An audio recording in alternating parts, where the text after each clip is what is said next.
ሰላም ጤና ይስጥልን። ይህ ኢትዮ ታይምስ ሚዲያ ነው። ከብልጽግና ሰላም አይጠበቅም፣ የመከላከል አቅማችንን እናጠናክራለን ሲሉ ዶክተር ደብረጽዮን ገብረ ሚካኤል ገልጸዋል። በስፋት እንመለከተዋለን። በኤርትራ ግብጽና ሱዳን መካከል የተደረጉት የምክክር መድረኮች ዝርዝር ይፋ ሆነዋል። ይህንም ጉዳይን በስፋት እንመለከተዋለን። በአሜሪካ ኢራን ግጭት ውስጥ የሆርሙዝ ወሽመጥ ለምን ወሳኝ ሆነ? የዚህን ትንታኔም በቆይታችን እንመለከተዋለን። አብራችሁን ቆዩ።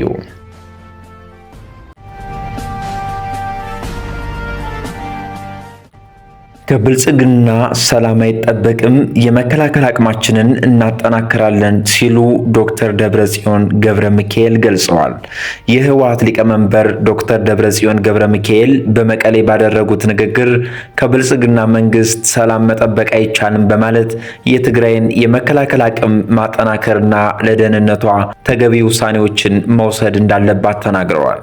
በሌላ በኩል በአዲስ አበባ ምርጫችን ሰላም ነው፣ ጦርነት ይብቃ በሚል መሪ ሀሳብ የተካሄደውን የተቃውሞ ሰልፍ ተከትሎ የትግራይ የሰላምና ለውጥ ምክር ቤት ሰልፍ በሌሎች የኢትዮጵያ ክፍሎችና በውጭ ሀገራት እንደሚቀጥል አስታውቋል። ምክር ቤቱ በመግለጫው በትግራይ ወጣቶች ላይ በግዳጅ የሚፈጸም ምልመላና የጦርነት ዝግጅት እንዲቆም ጠይቆ የፕሪቶሪያው ስምምነት በሙሉ እንዲተገበርም ጥሪ አቅርቧል።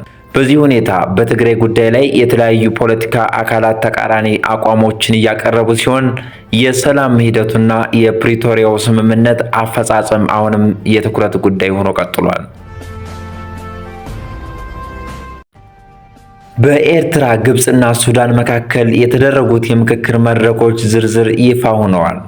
በቅርቡ በኤርትራ በሱዳንና በግብጽ መካከል ጥብቅ የሆኑ የሶስትዮሽ ምክክሮች መነጋገሪያ እየተደረጉ መሆኑ ተገልጿል።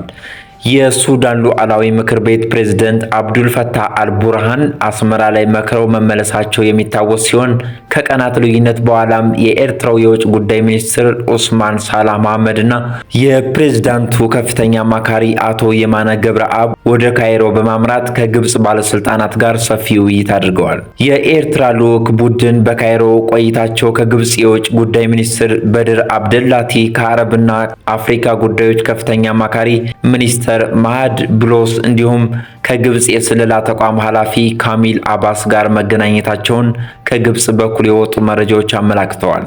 የካይሮ ምክክር ዋና ዋና አጀንዳዎች እንደ ግብጽ የዜና ምንጮች ዘገባ ከሆነ የሁለቱ ሀገራት ከፍተኛ ባለስልጣናት ምክክር በሁለት ዋና ዋና አቅጣጫዎች ላይ ያተኮረ ሲሆን ውይይቱ ቀይ ባህርን በሚያወሱና በባህሩ ላይ ቀጥተኛ የባህር ዳርቻ ባላቸው ሀገራት ላይ ብቻ ያተኮረ መሆን እንዳለበት የጋራ አቋም ተይዟል ተብሏል። ከነዚህ ሀገራት ውጭ ሌላ ማንኛውም ሀገር የሚያስተናግድ አውድ እንደሌለ ተገልጿል።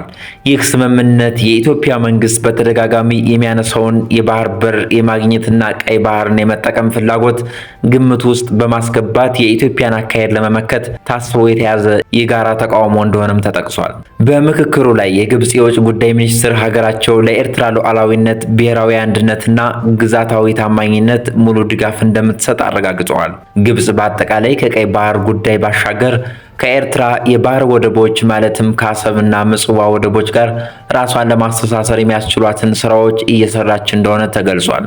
በሌላ በኩል ኤርትራና አሜሪካ ምን መከሩ በሚለው ዙሪያ እስካሁን በግልጽ የወጣ ዝርዝር መረጃ ባይኖርም የኤርትራው ፕሬዝዳንት ኢሳያስ አፈወርቄ ከ4 ወራት በፊት ካይሮ የነበሩ ሲሆን አሁን የተደረገው የውጭ ጉዳይ ሚኒስትሩ ጉብኝትም ቀደም ሲል የተደረጉ ምክክሮች ወደ መሬት ለማውረድ የታለመ እንደሆነም ተነግሯል።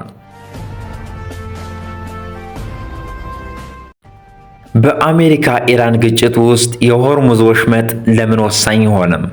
በአሜሪካ ኢራን መካከል ያለው ውጥረት በወታደራዊ ጥቃቶች ብቻ ሳይወሰን በዓለም ኢኮኖሚ ላይም ቀጥተኛ ተጽዕኖ ማሳደሩን እያሳየ ነው። የግጭቱ ዋና ማዕከል የሆነው የሆርሙዝ ወሽመጥ የዓለም የነዳጅ ንግድ ከፍተኛ ክፍል የሚያልፍበት መስመር በመሆኑም በዚያው የሚፈጠር ማንኛውም ውጥረት በነዳጅ ዋጋ፣ በንግድና በዓለም ገበያዎች ላይ ተጽዕኖ ያሳድራል። በቅርብ ቀናት የተጠናከሩት የአየር ጥቃቶችና በባህር ላይ የተፈጠሩ ክስተቶችም ሁለቱም ወገኖች ግጭቱን ለማስፋት ዝግጁ መሆናቸውን የሚጠቁሙ ናቸው።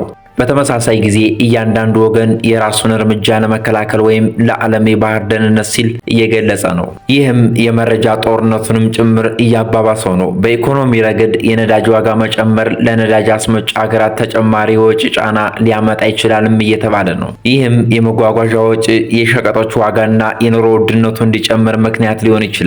በዲፕሎማሲ በኩል የግጭቱ መስፋፋት ክልላዊና ዓለም አቀፍ ኃይሎች የበለጠ ሊያሳትፍ ይችላል።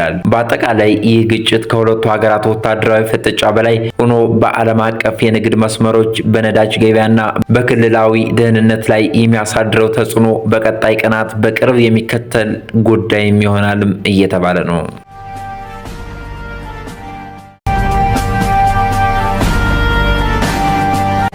የዛሬው ዝግጅታችን እዚህ ላይ ያበቃል። በየቀኑ የሚለቀቁ አዳዲስ መረጃዎች እንዳያመልጧችሁ ቻናላችን ሳብስክራይብ ማድረጋችሁ እንዳትረሱ። ቪዲዮውን ከወደዳችሁት ላይክ እና ሼር በማድረግ ድጋፋችሁን አሳዩን። ስለነበረን ቆይታ እጅግ በጣም እናመሰግናለን። መልካም ጊዜ